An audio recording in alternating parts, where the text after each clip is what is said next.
All right, what we're going to do is I'm going to show you guys the difference between top dead center compression and overlap. The intake valve's opening, piston's going down.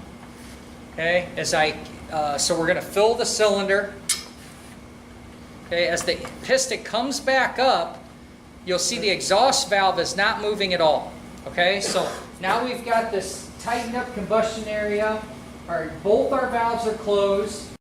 Here's a nice close-up showing both valves closed against their seats. But this is where we check valve clearances when we do maintenance, okay? I should be able to go in here, if this has the clearance, and I should be able to rotate that bucket with no effort. If I can't rotate the bucket, what do I know? I either have no clearance or I'm possibly on overlap. So it should be a clue right away. Make sense? Okay, so let me keep going here. Now we've sealed the chamber in there. We've power. Is this combustion as well? So we're going to shove that piston down. Now the piston is still moving down, okay? And the exhaust valve is starting to open. What's the intake valve doing? Sealed. It's closed, right? So now we're going to come up and we're just going to fully open the exhaust valve and we're going to shoot those gases out because we're done with them. Watch what we have. We have a thing called overlap. So now, of our second time up, okay, piston is all the way up. Look at the cam lobes. On this particular motor here, do you see how they're facing each other? Watch.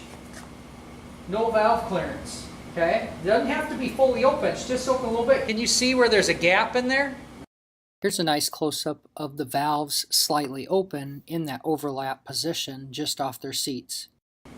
Okay, it's just barely off its seat, but both of them are. Watch what happens when I continue on and start the process over again.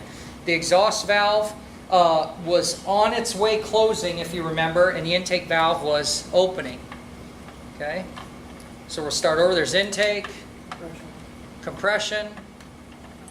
Go ahead. Power. Exhaust. Hey, I want to make a video and really spend some time in here because this is an area that every year teaching or training techs or whatnot that I see is a problem where people seem to have this lack of understanding of top dead center compression because overlap is not talked about in a service manual because it's not anything needed for us as technicians or maintenance or assembly.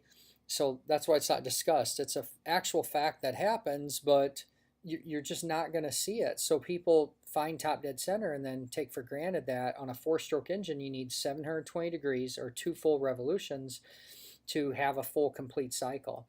The big trick here is really if you're turning the motor over in the right direction of travel, which when I say right, I don't mean right, I mean correct.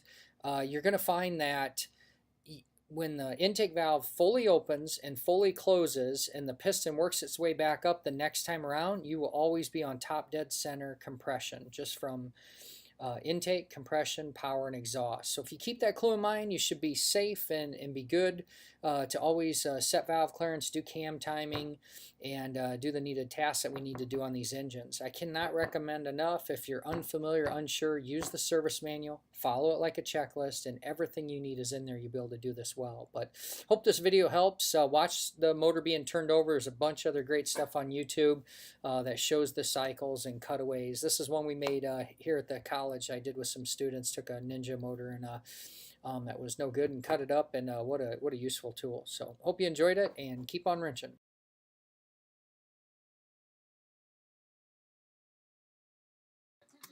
If you like what you see here, would you please share it?